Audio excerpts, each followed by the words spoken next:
Good evening to you all. This is James at MyPEexam.org. Well, actually, specifically from my house, my elder daughter's bedroom, broadcasting this because it's the quietest place in our house. So, look, tonight's session it's going to be quite quick, quite dynamic, and we're going to go through these 8 kind of considerations that you might want to take into account if you're considering signing up for MyPEexam.org this calendar year. Okay, so for 2015-16. So, look.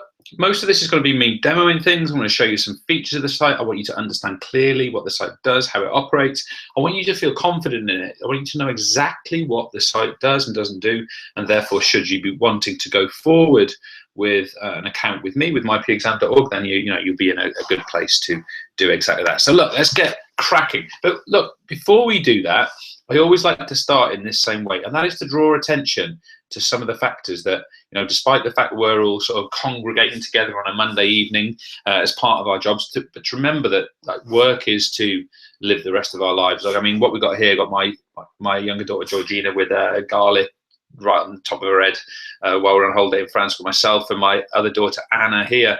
It's probably in some restaurant or other in Spain, having just eaten some nice pinchos or tapas or something like that. Here we are on a boat, the 3 of us together, and here I am on the Rio de Sella in northern Spain, Asturias, with my shoulders all hairy and hanging out with a dodgy life jacket on. So I just wanted to make the point here that, everyone works really hard. I see it more and more with people. People really crucify themselves, right? Really giving everything to their work. And I think we've got to just remember what we do this for. All right, so all that being agreed, let's get cracking straight away and let's discuss this student account. Now, in order for me to do that, I'm just going to come back into the webinar room. You're going to see me ever so briefly. Hi, this is me. I'm James. Nice to meet you if I haven't met you previously. I'm the guy in all those videos. And what I'm going to do now is I'm just going to share my screen with you, my whole screen with you. And what we'll do from there is I'm going to take you on to the actual website. So here we go. So hopefully what you can see on the screen now is an image of the MyPEexam.org website. And we're logged in as a student, Darth Vader. Now, this student's a little bit questionable, a little bit dodgy, kind of does some sinister things, although he did have a lot of promise as a younger person. Haha. So look, Darth Vader's logged in as a student. What happens to Darth Vader? Well, first of all, if he was to scroll down here, he comes to a My Profile section where he can, just change his password. He can put a biography in about himself, and so on and so on and so on. But what we really want to know about Darth Vader is what happens when he presses this My Progress button. Well, this takes him straight down to the bottom of the home page. I mean, look, it literally is the bottom of the home page. And it takes him down to the courses which he is enrolled for. And if he clicks on this little triangle, we can see that on OCR A2P XFIS, that Darth Vader, he knows he is 13% complete on that course. Now, I want to come back to the notion of completion and of mastery learning in quite a bit of detail in a few moments' time. But for now, let's just look at some of the details. We can see some of the quiz attempts in chronological order that Darth has made. So we can see that, this ATP and energy quiz, for example, he's tried it twice here, a 3rd time, and he's eventually mastered it a 4th time. That might seem like, well, that's some notion of a low ability student. Well, I don't think so. I think in this case, this means a persistent student. This means a student has gone through a process of learning and engagement. That's a positive thing. So hopefully Darth would view himself that way too. And the other thing we can do is we can click on the course itself here. I've just clicked on OCR A2P Exercise Physiology, and it will quite literally take us into that course. And we can see here that Darth, he has mastered ATP and energy, phosphocreatine system. And let's just say, for argument's sake, that he was going to go on now to the lactic acid system. Okay, so we click onto this lactic acid system. Darth has already mastered the other 2 lessons that come before that. And we can see here that, there's a little bit of introduction, not too much. And then we're straight into a teaching tutorial, which I guess a lot of you will be familiar with, that I do these things. Okay, so we can play that tutorial. And obviously there's sound in the actual video and so on, but we can play that tutorial and it'll teach us the content, or a better way to describe it is it would teach Darth Vader the content that he needs to develop on this topic. And when he's made his notes, when he's made brilliant notes, when he's developed excellently from that tutorial, he's going to come down here and he's going to take part in a lactic acid system quiz. Now look at this wording. You must score 6 consecutive correct answers, to pass this quiz. So in other words, you have to get 6 perfect answers, not an answer on a variable choice question where you can, where there might be 3 correct answers and you get 2 of them and it's sort of vaguely right. No, Perfect answer. So let's see what this looks like. So let's have a go at this ourselves. Sort the different elements of the lactic acid system so that the chemical breakdown of glycogen to resynthesize ATP is correct. So what order does this go in? Well, glycogen is definitely at the top because that's our fuel source. That's broken down in the process of glycolysis, and we get glycogen. Glucose is then converted into pyruvic acid. Okay, we then get 2 ATPs resynthesized net. Pyruvic acid converted into lactic acid after there's insufficient oxygen. So let's check that. We've got it right. Let's go on to the next question. Which muscle fiber type will be most closely related to lactic acid system? Well, it's the 2A FOG muscle fibers, and we move on. In which of the following locations is glycogen stored in the body? Well, we know it's in the liver and it's in the muscle, so we move on. And noticing we have to get these answers absolutely perfect. Glycogen must be broken down before it is transported. Into which sugar is glycogen converted into during the process of glycolysis? Now we're going to talk about glucose. So we're going to put our answer in there. Which of the following examples of sport and performance will predominantly be fueled by the lactic acid system? So let's have a look at these. 100-meter swimming race. Yeah, pretty sure that's right. 400-meter race. That sounds like a running race. Yes. A full court press in basketball. Yes. A single lift in weightlifting, now that's a PC system. 100-meter race, that's a PC system. A goalkeeper diving full length to make a save in football, PC system. So let's check those. All correct, and we move on. For each molecule of the fuel source glycogen, how many ATP are resynthesized within the lactic acid system? And of course, it's a 1:2 ratio. So we go 2, we check, we finish the quiz, and of course now what happens, the quiz updates, it gives me my 100% against the national average of 74% of all the thousands of people using this website. Now a couple of options here. First of all, I can have a look at the leaderboard. I can see that, look, Darth Vader goes in as position number 1. The most recent activity, Sarah's been busy earlier today doing exactly that, as has Emma. Look, I mean, look at this activity, look. Emma, look, really good example, working his way up to 6 out of, look at Emma, look here. I mean, I don't want to, you may even know this person, I don't know. But how many of our students would get 83.3% on a test and stop? Well, he hasn't, he or she. He or she has gone on and done it again and got 100%, exactly as Sarah has done as well. Do you see that trend and how important that is? And you see Darth Vader has done that here. We can also review the questions. These are all the questions that Darth has done. Or he can review the questions and he can see what answers he put and he can see what he got right. And of course, if he got any wrong, what he got wrong also. And finally, when he's ready, he's going to click here to continue. And what's going to happen, because he's mastered 6 out of 6 or 6 consecutive, it's going to move Darth on to the next lesson, in which case we have the aerobic system. Now, if we were to go back and we were to have a look at the exercise physiology course now, we should find that that lactic acid system has updated, look, to be ticked off as mastered by Darth Vader. He has gone through that process and he has done that really, really well. So I'm just going to come back into the Hangout. I just want to talk about these factors a little bit. Just let me stop the screen share. So I hope you can realize, first of all, that from the student perspective, the expectation within the site is that they not only learn from videos, they not only learn from tutorials, but they actually master quizzes, okay? And we'll talk a bit more about assignments a bit later on, but this mastering of quiz is important, right? Because there are many occasions in a student's experience of learning where they'll be targeting something other than mastery. I hope you sort of realize that, you know, for example, a student might be targeting on working at a C grade, or I've already got this many marks on my practical, so I only need a D in my exam, these sort of notions. No, no, no, no, no. We want total mastery as the target. Now, in a traditional model of education, when the student only gets certain access to lectures, certain access to learning activities, certain access to worksheets, the textbook, whatever, then you've got like a fixed seat time model of education. But in this model, when the student can go back, they can take the lecture as many times as they want. A topic which is delivered to them in September can be reviewed again in May just as easily. Then, of course, setting the mastery standard is quite possible. So that's really, really important. All right, next thing we're going to do, let me just take you back to whole screen sharing just for a moment. I did say to you a moment ago, what we're going to do is we're also going to have a look at the notion of a teacher account, okay? So I'm now going to take you through the teacher account, the group tracking, the mastery tracker, and the teacher support. So in essence, we are going to do point 2 to 5 in this next little section. The way we're going to do that is we're going to go back to the website here, and I'm going to log out as Darth Vader, and I'm going to log in as a teacher user. Okay, so I'm going to log in as a teacher user. And the teacher user I'm going to log in as is myself, James Anthony Sims. 4 plus 39, what is that? That's 43, I hope, otherwise that's going to be well embarrassing. And I'm going to log in as myself. Now, the first thing I want you to notice that's different for the site is that we have this black bar up the top, and this denotes the fact that I am a teacher. Okay, I'm a teacher on the site. Now, it works in exactly the same way. I can click on my progress, and I can look at the courses that I'm enrolled for. Look, there are courses here that James Anthony Sims is enrolled for, which are specifically for teachers. Let's have a look at those now. Live shows and webinar recordings using MyPEexam.org, group work, questioning technique. Let's go into questioning technique and have a look at what the teacher gets access to.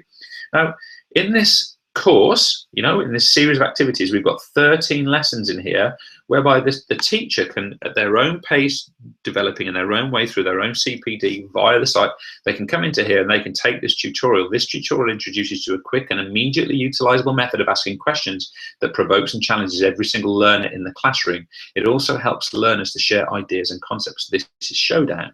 So there's a tutorial here for teachers which literally shows you, look, put your table in this structure, give your students whiteboards, give your students a pen, ask your question in this way, etc., etc., etc. Now, I'm not going to play any chunk of this, but what I want you to realize is this is literally teaching you how to teach. That's the wrong term. This is guiding you how to set up the classroom so that hopefully it becomes a more effective place. One of the things I learned, or one of the things I believed is, was when I set this up, was that if people really embedded MyPEexam.org into their practice, then the classroom may well change significantly. And I wanted to start answering the question of what might it change to. So as a result of that, we've got these 7 teacher courses that you can develop through at your own pace in this teacher support. It's under this tab here, look, just in case, teacher support. So if you come under here, look, we've got questioning techniques, group work, classroom structures, assessment and data, learning concepts using MyPEexam.org, and live webinars and recording. So for example, the recording of this session we're doing now will go into this course and people can review it at their own pace. All right, that's all well and good. Let's go back to the home page. Now then, a couple of things that, in addition, I'd say is that, of course, we've got down here that James Anthony Sims is also managing students on exercise physiology. So James Anthony Sims needs access to that course to plan lessons, to know what's coming up, to know that students are experienced. But certainly, it's very important that we understand that there's this dashboard here. So if I click on this dashboard, we go into what is effectively quite a simple Spartan-looking screen. But look, what happens if I click on this button, Activity Stream? Look at my first entry here, Darth Vader, Monday, September 28th, 2015, quiz lactic acid system. We just saw Darth do this, passed 6 out of 6. In other words, I get real-time data coming into my activity here, coming into my activity stream about what my students are doing. And there's a number of students down here that I can monitor and keep an eye on. So as activity happens, it comes into my activity stream. So think about an example of, say, you've got students in a classroom taking a tutorial and a quiz on their device. You don't need to ask the score, it comes to you. It arrives in real time into this service. Okay, it's very simple, but it sets you off really well. Next point, into overview. I can select the course that I'm interested in for the students. Of course, I've got many choices because I sort of like admin on the website here. But I can look down here. First of all, I can send all my learners a message. You must complete whatever it happens to be, and that will go off to their inbox. I can see that I've got, this is the generalized activity of my students, and there's quite a few of them. I'm just going to keep these ones here. Look, the top 3 students I've got, Luke Skywalker, Darth Vader, Princess Leia. I can see the progress that they're making, but it's not enough. It is not enough. So what I'm going to do is I'm going to export that user info. Okay, so I now get this this little spreadsheet down here. It looks ever so simple, but what I can do is I can effectively, I can pick out, I mean, I'm just going to pick out the data for my 3 sort of phantom students. I've got some real students in here as well. I'm going to close that, and I can use this, what's called the Mastery Tracker, which is completely free and available to you. You can use this as much as you like. And in here, we've got no data at the moment. If I go to this Courses tab, I can quite literally paste the data I've just copied out of that download, and now look at my completed steps. I've now got my 3 students, Luke, Darth, and Princess Leia, and I can see their progress and completed steps. I can see column by column what progress each of them is making. I can see that on energy continuum, only Princess Leia has mastered that concept, and perhaps she's the one to work with the other 2. So in other words, I can see a snapshot constantly, do this as frequently as I want, daily, weekly, up to you. exactly how my students are performing. So that is very, very useful for me, and I'd really recommend you getting involved with this mastery tracker. I repeat again, it's based on mastery. It's not the idea of people completing something and then getting some grade on it. No, you only get ticked off when there's absolute mastery, and in this variable access model with constant opportunity to go back, forward, to repeat, that is possible to actually aim and achieve that thing. All right, let's come back to where we are. I can also go into this button here, which is called group administration. When I go into group administration, I've got two groups here. I'm just going to go into example group. This is an actual real life group, this one. Exercise physiology, Ashley Gibby down there. It's a real group. But I'm going to go into example group, and I'm just going to list my users. And again, we see the same thing, right? The same 3 students. Again, I can put a comment in here, and I could email it off to them if I want to, and I'll arrive straight into their inbox. But I can also go individually and say with Darth Vader, I can look at an individual report for Darth, and I can see all of the activity that Darth Vader has done, included the very last activity. Now, what I wanted to picture here, this is just a list of quiz activity, right? But picture a conversation where you've got that person sat down next to you within the classroom, because you've got more time, because you're delivering less, because of the availability of the tutorials. All of a sudden, you can really engage with the student about what is going on in the process of their development and learning with these sorts of resources and other information too. You can say, look, you're doing really well, but we're worried here that you haven't gone onto the aerobic system. Can we make that process, can we go on to that quickly next, and let me know how you're getting on, or whatever the equivalent might be. Let's just go back slightly. The other thing we can do here is I can export the results for my example group. So again, I'm just going to click on this export, and again, I get this little quiz kind of download here. I'm going to click on it. It's ever so simple. Look, I've got all this data. Again, I'm literally just going to copy out of this really Spartan looking, just right click, copy this Spartan looking document here. But now if I get rid of that and I come into my mastery tracker, I put in here for the quizzes tab, I paste my excuse me, data in here. Now look what we've got under quiz activity. All of a sudden, we've got a heck of a lot of data which is analyzable. So for example, if I've set a homework on the lactic acid system, what I can do is I can deselect all. I can select the lactic acid system lesson, and I can look at which students have completed that homework. I can also look at which students have mastered that homework. And in this case, I can see that Luke has mastered, Darth in his second attempt has mastered, and we can see that Princess Leia is mastered. Now, I'd ask you straight away what you would do with that data, because I would say, okay, Luke Skywalker and Princess Leia, we might even say that, you know, that they accessed that mastery straight away. This wasn't challenging enough for them. They need more rigor and more challenge in this area, so we need to push them with some other activities. Or it may well be that we want to move them on to the next challenge, the next lesson, the next content, because they've mastered that thing. Maybe these 2 students, say, are studying human biology meanwhile. Whereas we see with Darth Vader here, he struggled the first time he did it, and then he had another go and he mastered it. Now that is very exciting, because that's what we want to see, that learning progress being made. Let's put all quiz activity back in. What we might choose to do, for example, is we say, okay, let's now have a look at one student, Darth Vader. What's all the activity, and can we actually put that activity in kind of rank order, so we see all of the things that he's doing well on, and some of the activity where he's maybe struggled at first and then upskilled. Now again, if you do that and then you want to look at ATP and energy, you can really see, I mean, that is literally a profile of learning taking place there. Struggled badly, mediocre, did well, mastered. I mean, goodness me, that is exciting stuff if we see that in the learning profile of any student at any level, at any time, if we see that perseverance, if we see the learning behaviors that get them to that sort of success level. So I want to come back onto the screen a little bit. I'll just go back to the dashboard briefly. I'm not going to go through tonight assignment management here, just to let you know that if students complete the assignments that are built into the site, this is where the documents arrive, and you can mark them here and feedback comments via this tab. It's very Moodle-ish if anyone's ever used that, but I'm not going to go through that because it's quite a long process, so I'm going to leave that for another time. But what I am going to do is I'm going to come back into the webinar room. So a couple of things for me that I think are important. Look, I've stressed this concept of mastery. In a traditional model of education, we cannot expect mastery of learners because they have fixed access to certain experiences. But in this model, we have variable access to the resources that they need to succeed. I'm going to say that again. They have variable, repeatable access, constant access to the resources that they need to succeed. Now, I'm not saying this is a silver bullet. I'm not saying that you can throw MyPEexam.org at students and leave them in a field and hopefully they'll do well. They need their classroom. They need their teachers. They need the interaction. They need the question, the answering, the one-to-one. They need all those processes. But what they don't need is a one-time only lecture. What they don't need is a climate, a classroom where if they make a mistake, it has to be judged as weakness because they're only going to get one go at it. That's what they don't need. And if that's the dominant activity in classrooms, we have to change it. We have to change it. So this is my attempt at it. There's many other variations, I'm sure, but this is my attempt at it, and I'm very interested to know what you think about that. Excuse me. So let me go back to our agenda. So let's have a look at our agenda. We can say now pretty confidently that we have looked at the teacher account.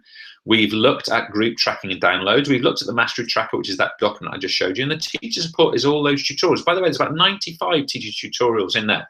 Now, I mentioned the voucher code to you here. For watching this session with me tonight. If you contact me and you tell me the code in your email of web25 off, I give you a £25 discount off any account that you set up, which is charged at over £200. Okay, so do consider that. All right, so it's web25 off, and that is a £25 cash discount voucher. £25. Okay, so do consider using that. So we've got our voucher code. So a couple of last things for me. Best practice I want to address for you. I've mentioned this a couple of times already, this best practice, but I want you to realize that there is a preeminent, almost dogmatic structure within our education, which is called the fixed seat time model. And I'd ask any educator how many times they've heard this term used in their experience of education. And I found in the majority of cases, very, very little. And it's amazing in this case. It's certainly the case for me. It was used very little with me, and I had to find it myself. The fixed seat time model literally means that you can count up the single access occasions when a student can make use of a teacher lecturing them, for example, delivering a PowerPoint, delivering a Prezi, doing a worksheet, having some homework set. You can literally count it up. And of course, in the craziness of the modern education system, it's come out in sort of guided learning hours where you can literally say, right, this is the guided learning hours for this course, forgetting completely that there are each individual student who all have their own start points and their own requirements to make the mastery standard. And of course, because of that, if we have a fixed seat time model of education, we inevitably, amongst other things, have one outcome, and that is what we'd refer to as the variable achievement rate. Now, variable achievement rate can be seen, for example, where we see students come out with, some come out with A's, some come out with U's, some come out with anything in between. We talk about that, but more importantly, think about the variable achievement rate within one topic, within one set of skills, within one set of behaviors. Why do we have it in education that we do topic 1 in week 1 and topic 2 in week 2, and no matter how much the student has mastered those topics, we move on? Why is that? Now, I know many of us give more opportunity than that. We do drop-in sessions, we do clinics, we provide ongoing marking, we ask for resubmissions, we do all that sort of stuff. Absolutely, that's because you're good professional people and you care about what you're doing. But that's in spite of the model.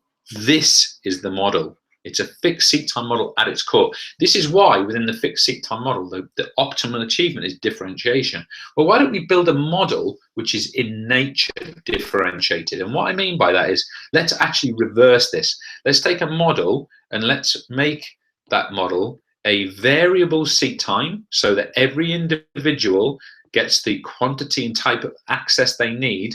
And that variable seat time will equal, and some of you get ready to disagree with me, a fixed achievement rate. Now, some of you are going to accuse me of saying, well, you know, you can't say that everyone will get an A. That's not my point. My point is this: we might not be able to guarantee that everybody gets an A, although I actually believe it is possible if the statistics of examinations and how we perceive humanity was to change. But I do believe firmly that we can be really confident that every student has mastered topic 1. And I do believe it's possible to be really confident that every student mastered topic 2. Then we have got a fixed achievement rate, and the grade will look after itself. I'm just going to come back onto the screen for a moment here. If we operate it in this way, whereby students make and direct their own progress at the rate that they need as individuals, then as a result of that, philosophically, we get to a point whereby it's perfectly possible for students to have a different start point, different levels of skill, knowledge, behavior, confidence, esteem, stereotyping, access to literature. You can have all those things being different, but the standard can still be fixed really high at total mastery, and all of those students achieve it in individual chunks of learning. And I'm suggesting we do that. I'm suggesting deeply, philosophically, pragmatically as well, that we actually try and do that. I think it's possible to achieve that.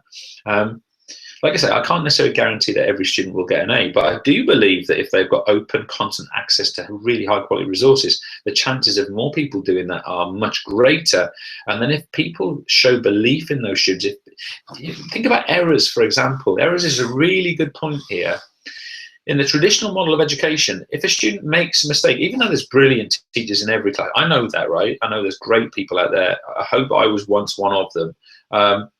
But how do we see errors in the classroom? Are they indicators, as they should be, that really intuitive, deep learning is about to take place? Because that's really what a mistake is an indicator of by definition. If someone doesn't make any mistakes, it doesn't mean they're learning. It means they're demonstrating something that they could already do. Now, that's not learning. That's demonstration.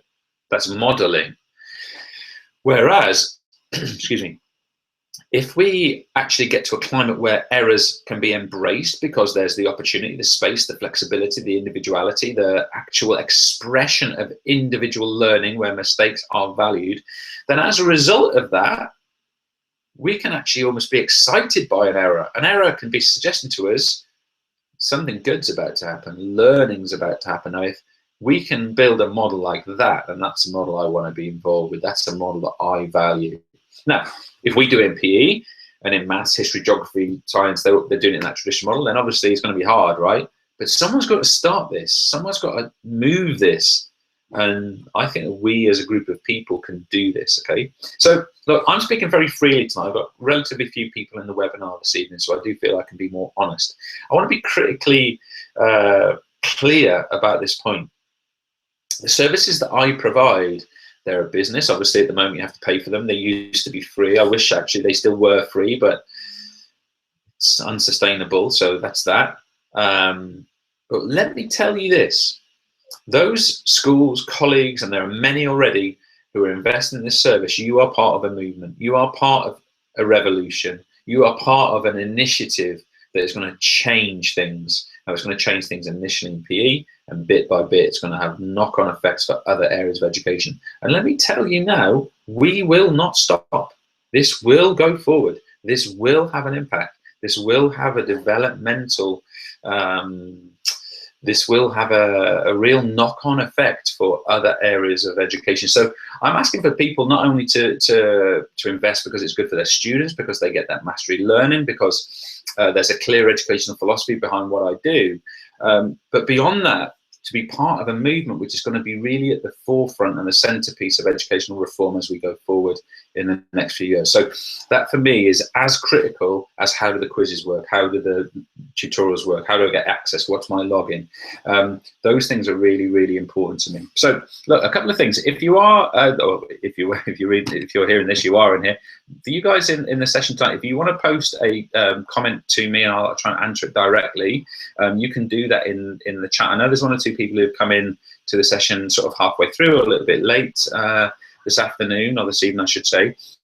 You will get the recording of this as well, okay? So far I've demonstrated a lot of how the site functions, how it operates, what the teacher account looks like, what the student accounts look like. You'll be able to review that at any point, but I would encourage anyone out there to ask any question that you want to, and do feel free to do so, okay? So that would be really useful to hear your thoughts. So a couple of things before I sort of start thinking about the questions that are being asked. For me, the website that I've made is a platform which fits in as part of an educational experience. I believe that providing MyPEexam.org to students, providing support for them, having really the razor sharp data that comes out of the website and that you can analyze in real time, I think that really can become a significant part of what you offer within an educational model. It's not just a homework thing, but more than that, I think it's also the case that it's really important that we don't forget some of the really critical aspects that can't be done through a website. I'll give you a couple of examples. The website is aimed at humanizing the classroom. What I mean by that is it gives the teacher more time. It gives the teacher more time to engage in interaction with the students. It gives the teacher more data. That data really is there so that the teacher, rather than just projecting grades, rather than just using that blunt data that we often do in education, it gives you razor sharp data to say, right, this student's mastered this student hasn't mastered this, therefore this student's going to work with that student and develop them. Specific knowledge, skills and behaviors that the students have or haven't mastered is the data level that we want coming out of the website. So we want more interaction as a result of that, more humanity in the classroom, more person-to-person contact in the classroom, one-to-one small group intervention. We also argue that the website is one part of the educational model in that you must not take away things like writing exam answers with a pen. You must not take away the opportunity for group work and for questioning. If screen time does that, then we shouldn't be doing the screen time. Screen time, we tend to say, should be a maximum of 1/3 of lesson time maximum. Okay, and the other 2/3 should be given over to human interaction, brilliant questioning, provocation, building, constructing, debating, and so on. So those are the activities we really believe should be taking part in the classroom as a result of the facility that the website gives you and the time it gets you back, and it allows you to reduce the amount of sort of very mechanistic teacher activities that you might do. Now, we can make a good argument that the most mechanistic roles that we can ask a teacher to do are, and I would ask anyone watching this to judge their own workload, their own workflow, and how much of this is included. The most mechanistic things that we can ask teachers to do are to plan, to deliver, and to mark. Now, I ask anybody what percentage of their workload those three things take up, and it's usually quite a big number, so it'll vary obviously for individuals. But if the dominant learning model means that the teacher from school to school all repeating the same things, if we're all repeating the same process, activity, workflow as one another, and it's still producing a really variable achievement rate, then we've got to change something. We've got to make it more efficient. The things that we should be expecting to teachers to do is to inspire, is to provoke, is to ask brilliant questions, is to show real compassion in relationships between themselves and learners, and encouraging that compassion between learners themselves. A great teacher is not someone who delivers a course, but someone who brings out extraordinary effort in apparently ordinary people. I'm going to say that again. A brilliant teacher is not someone who delivers a course, but someone who brings out extraordinary effort in apparently ordinary people. And look, I'm not suggesting that my website does that, but I'm suggesting it might free people up to be able to do that more. And that's really what kind of drives me. So as I said before, this is a movement, this is a business, this is a web platform, this is online courses, this is an example of a MOOC. It's a brilliant tracking system that allows you razor sharp data of how your students are performing. But perhaps most importantly, it's a tool which fundamentally challenges the traditional learning structures that take place in classrooms. And if that can be challenged, then we might be onto something that's really, really significant. All right, as I said previously, do feel free to drop comments into the chat there. I will answer any comments that are put in there, and it'd be great to hear your thoughts and to get a little bit of your feedback. I hope that I sort of don't come across as sort of too heavy or overly sort of trying to be overly persuasive with this. Notice that where I come from is very minorly a business perspective and very majorly an educational perspective. And one of those is trying to facilitate the other. So that's how I try and work this. What I will show you, however, on that business side, is I will show you the pricing and how the website actually offers you different sort of packages on the site. Okay, so on the website we have this pricing tab, and the way it works is that if an individual student, can be a teacher as well, of course, wants to sign up for an individual course, a GCSE course, they can buy it direct on the site, and that's £25. An AS or an A2 component is £15. Okay, and if you buy 2 AS components, you get the third one free. So a whole AS course or a whole A2 course is £30. If you are a teacher who wants to manage their groups on the site, then you should have a little look at this. These prices come down if you enroll more than one student. Okay, so for example, if you've got 10 GCSE learners, that would be £200. If you want to track them, then that's £50 for the tracking on top, and the teacher support is likewise £50 for that year. Now, if you get to an account of over £350, the teacher tracking, teacher support becomes free. Okay, so as a result of that, if you are getting up to that sort of number, it is worth getting more teachers involved in this teacher support, or those teacher support tutorials we talked about before. If you are looking to enroll GCSE, AS, A2 groups, you've got multiple teachers in the department, then you should have a look at this unlimited department account. Now, you can have all of your groups signed up, you can have your classes enrolled in the site, you can have teachers managing those classes, you can also have cohort managers or course managers managing whole cohort data.